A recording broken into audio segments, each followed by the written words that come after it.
Herkese merhaba, ben Sümeyra Çenet. Türkmenistan, 5,8 milyonluk nüfusuyla diğer Türk devletleri arasında en az nüfusa sahip olan ülke. Kuzey Kore ile beraber benzer yönetim şekline sahip dünyanın en baskıcı iki ülkesi. İki ülkenin başkentine dışarıdan bakıldığında yüksek binalarıyla, süslü plazalarıyla ve anıtlarıyla oldukça temiz ve büyüleyici gözüküyor. Fakat bunların hepsi sahte. Caddeler tamamen ölü, şehirlerse sanki birer hayalet şehir. Sokaklarda çok az bir sayıda halk ve turistler dışında genellikle inşaat görevlileri ve askerler var. Yönetim şekli evet cumhuriyet. Fakat ülkede söz sahibi olan tek kişi Cumhurbaşkanı. Monarşi ile cumhuriyet arasındaki ince çizgi olan seçimlerin varlığı, Türkmenistan'ı bir cumhuriyet olarak tanımlamaya yardımcı olsa da 2018 Dünya Demokrasi Endeksine göre yönetim şekli otoriter olarak tanımlanarak özgürlükler sıralamasında sondan 6. oldu. Ülkenin sıra dışı asıl özelliklerine geçmeden önce bu videonun sponsoru Raid Shadow Legends'a teşekkür ederim. Eğer arada bir de olsa internete giriyorsanız mutlaka Raid Shadow Legends'ı görmüşsünüzdür. 2019 yılının RPG dünyasının en iddialı projesi olarak çıktı ve son 6 ayda 15 milyon kez indirildi. Hareketli sinematik kamera açılarıyla, yüksek çözünürlüklü 3 boyutlu grafikleriyle ki her karakterin detaylarını incelikle tasarlamışlar ve insan yiyen canavarlarıyla yeni bir senaryo ve güzel bir hikayeye sahip olan bu RPG oyun kısa sürede inanılmaz bir oyuncu sayısına ulaştı. Önümüzdeki 6 ayda yeni güncellemeler gelmeye devam edecek. Son gelen çok savaşlı otomatik modsa siz oyunda takımınızı geliştirmek gibi başka şeylerle uğraşırken otomatik savaş düzenlemenizi sağlıyor. Haftalık turnuvalar da düzenliyor. Yeni gruplaşmalar, takım arenasını etiketleme özelliği ve hatta yeni klan lideri. Takım arkadaşlarınızla savaşabileceksiniz. iOS ve Android cihazlarda ücretsiz. Seçeceğiniz karakteri geliştirebileceğiniz bu sanal dünyada bir adım önde başlamak isterseniz açıklama kısmında verdiğim bağlantıya tıklayıp oyunu indirdiğinizde 50.000 gümüşünüz ve Free Epic Şampiyon özelliğiniz hazır bir şekilde sizi bekliyor olacak. Linkler açıklama kısmında. Şimdi videoya kaldığımız yerden devam edelim. Aslında ülkenin bu hale gelmesi birdenbire olmadı. Bölge 70 yıl boyunca Sovyet Rusya'nın hakimiyetindeydi ve halk büyük bir baskı altındaydı. Ta ki 1985 yılında Türkmenistan Komünist Partisi'nin başına Sapar Murat Niyazov getirilene kadar Sovyetlerin Türkmenistan'a çok az gelir bıraktığını ve bu durumun Türkmenistan'ı fakirleştirdiğini söyleyerek Türkmen halkına sahip çıktı. Ayrıca Türkmenlerin Rusya'nın etkisiyle ana dillerini kullanmada uğradıkları ezikliği görerek 1989 yılında Türkmenceyi Rusça ile beraber Cumhuriyet'in resmi dili olarak kabul ettirdi. Bütün bunlar Niyazov'u halk arasında popülerleştirdikçe 1990 yılında Türkmenistan'ın ilk cumhurbaşkanı seçildi. 1991 yılında Sovyetler Birliği dağılınca da bu Türkmen halkı için yeni bir hayatın doğuşu oldu. Niyazov kendisini 1993 yılında Türkmenbaşı olarak kabul ettirerek bu ismi soyadı olarak kullanmaya başladı ve kendini ebediyen Türkmenistan'ın başkanı olarak ilan ettirdi. Su, doğalgaz ve elektriğin ücretsiz olarak dağıtılmasını sağladı. Bu kısma kadar Niyazov'un bu ülke için bir kurtarıcı olduğunu düşünebilirsiniz. Fakat süreç öyle devam etmedi. İlk olarak tarih ağırlıklı, öğüt verici bir kitap olan Ruhname'yi yazdı. Televizyonlarda halka hitap ederken, Ruhname'yi 3 kez okuyanın gönül zenginliği artar, feraseti ve zekası keskinleşir, ilahi varlığı tanır, dosdoğru cennete gider dedi. Bu kitap okullarda ders kitabı olarak okutuldu, üniversiteye girmek ve ehliyet sınavını geçmek için ezbere bilinmesi şart koşuldu. Ülkedeki doktorlar Hipokrat üzerine değil, Niyazov üzerine yemin etmeye başladı. Bu arada şu an ülkede bu kitabın bir heykeli de var ve her akşam saat 8'de kitabın kapakları açılıyor, içinden seçilen bir bölüm büyük hoparlörlerden halka okunuyor.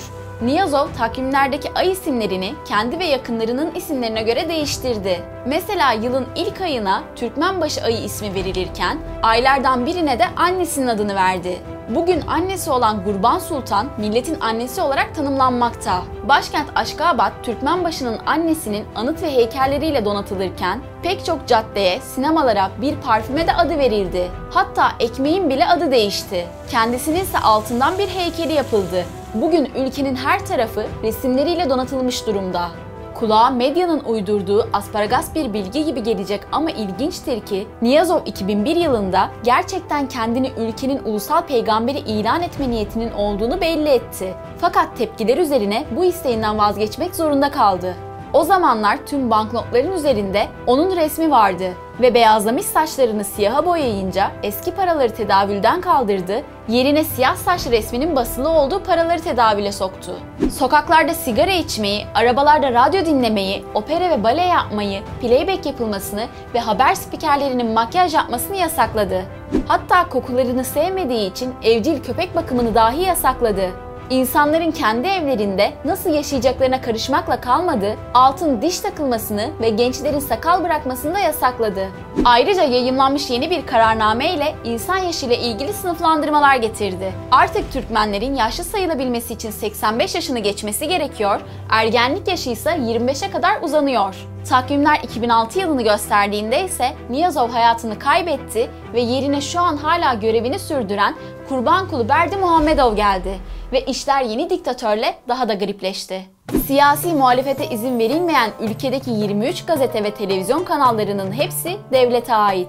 Tüm kanallarda sürekli Niyazov'u ve şu anki Cumhurbaşkanı'nı öven programlar yayınlanmakta. İnternet kullanımı ise kısıtlı. Hatta birçok ev ve iş yerinde internet yok. Ülkedeki yeni internet yasasıyla halkı hükümete karşı çıkmaya teşvik etmeye yönelik tüm söylemlerle beraber bağımsız haber siteleri yasaklı. Twitter, Facebook, YouTube, WhatsApp gibi uygulamalarda yasak. Ülkedeki evli olan kadınlar kendilerine özgü bir eşarp, bekar olan erkekler takke, genç kızlarsa süslü minik bir takke takıyorlar. Beyin göçünün önüne geçmek içinse 16 Nisan 2018'de çıkarılan bir kanunla 30 yaşın altındaki erkeklerin pasaport alması ve yurt dışına çıkmaları yasaklandı. Durum böyleyken ülkedeki tüm şehirler pırıl pırıl. Gece 3'ten itibaren işçi kadınlar sokakları temizliyor. Sokaklar o kadar temiz ki sigara içme yasağı sırf çevre kirliliği olmasın diye konulmuş. Yeryüzündeki 4. en büyük doğalgaz rezervine sahip olduklarından dolayı bölgedeki en zengin ülkelerden biri. Bunun sonucunda ortaya mükemmel şekilde inşa edilmiş, görüp görebileceğiniz en beyaz mermerlerle donatılmış, yaklaşık 1 milyon nüfuslu Aşkabat ismindeki bir başkent ortaya çıkmış. Buradaki binaların neredeyse %80'i beyaz ve mermerden. 12 kilometre kare içinde 5 milyon metreküp ithal beyaz mermerin parıldadığı yaklaşık 1000 adet bina var. Bu binalar o kadar fazla ki ülke bu özelliğiyle 2013 yılında Guinness Dünya Rekorları kitabına girmiş. Tarım Bakanlığı binası, Parlamento binası, açılmış kitap şeklindeki Eğitim Bakanlığı binası, büyük bir dünyanın bulunduğu, hatta Türkmenistan'ın altından yapıldığı Dışişleri Bakanlığı binası. 1998 yılında Türkmenistan'ın hiçbir ülkenin yanında yer almaması ve savaşlara katılmamasını kutlamak amacıyla Niyazov 12 milyon dolarlık tarafsızlık anıtını yaptırdı ve en tepeye de kendi heykelini diktirdi. Niyazov 2004 yılında ise 1 milyar ABD dolarına mal olan ve kapasitesine göre çok az insanın kullandığı bu camiyi yaptırdı. Burası ise 2017 Asya Salon ve Dövüş Sanatları oyunları için 5 milyar dolara yapılmış Aşkabat Olimpiyat Kompleksi. Komplekste ulaşım için 5,2 kilometre uzunluğunda monoray sistemi bile bulunmakta. Guinness Rekorlar Kitabı tarafından onaylanan dünyanın en büyük kapalı dönme dolabı da Türkmenistan'da bulunuyor. Fakat sokaklarda kimse bulunmadığı gibi bu dönme dolapta genellikle bomboş oluyor. Ama görkemli bir şekilde inşa edilen başkent Aşkabat, ülke vatandaşlarından ziyade gösteriş için böyle tasarlandı. Sokaklar ve caddeler akşam saat 8'e kadar kesinlikle ölü.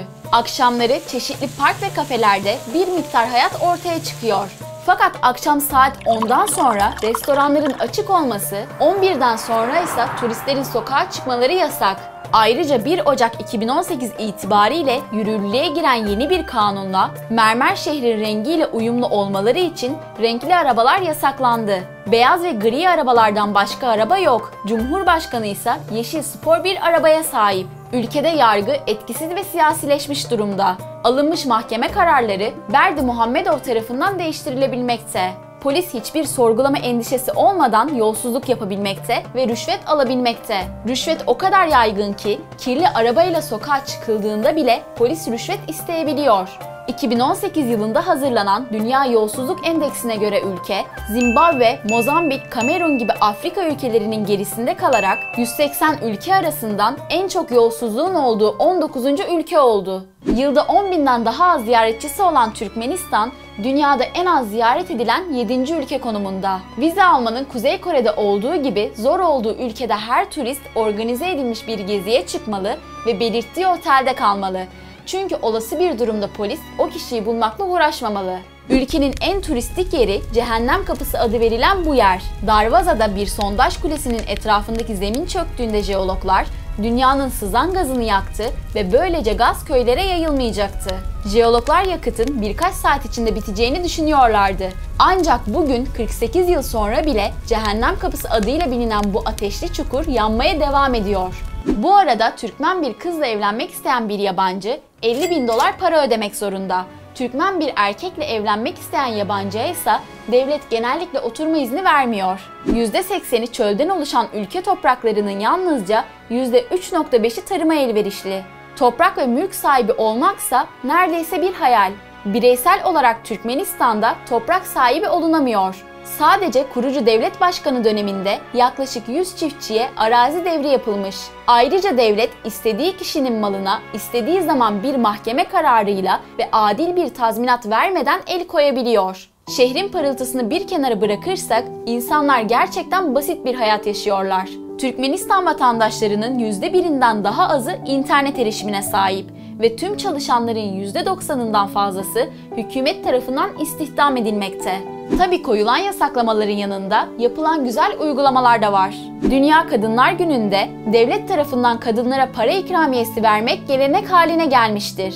Ayrıca devlet 8 Mart dolayısıyla 8 ve daha fazla çocuk dünyaya getiren kadınları Anne Şefkati madalyasıyla ödüllendiriyor ve bu kadınlar her türlü toplu ulaşım aracından ve kamu hizmetlerinden ücretsiz olarak sınırsız bir şekilde yararlanabiliyor. Hatta akaryakıt, doğalgaz, elektrik, su gibi giderleri de ömrü boyunca devlet tarafından karşılanıyor. Türkmenistan'da çok çocuklu ailelere yönelik çok fazla avantajlar var. Mesela 3 çocuklu bir aileye başkent Aşkabat'ta tamamı beyaz mermer kaplamalı yeni lüks apartmanlardan bir daire ve bir araba veriliyor. Ayrıca bütün aile fertleri kamu hizmetlerinin çoğundan ücretsiz olarak faydalanabiliyor. Burası benzinin en ucuz olduğu 8. ülke. 2008 yılında araba sahiplerine aylık 120 litre benzin bedava verilmeye başlandı.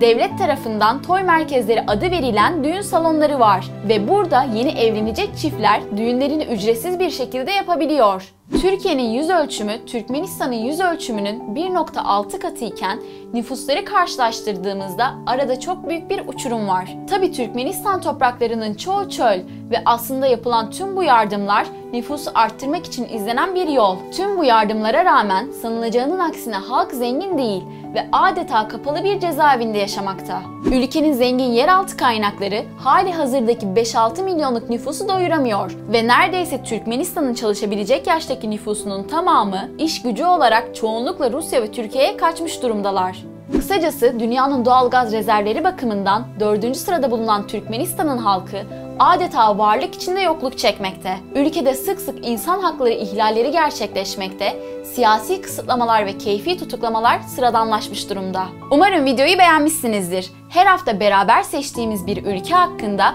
ilginç bilgiler derliyorum. Hangi ülkeyi anlatmamı isterdiniz bunu da yorumlarda belirtebilirsiniz. Abone olmayı unutmayın. Hoşça kalın.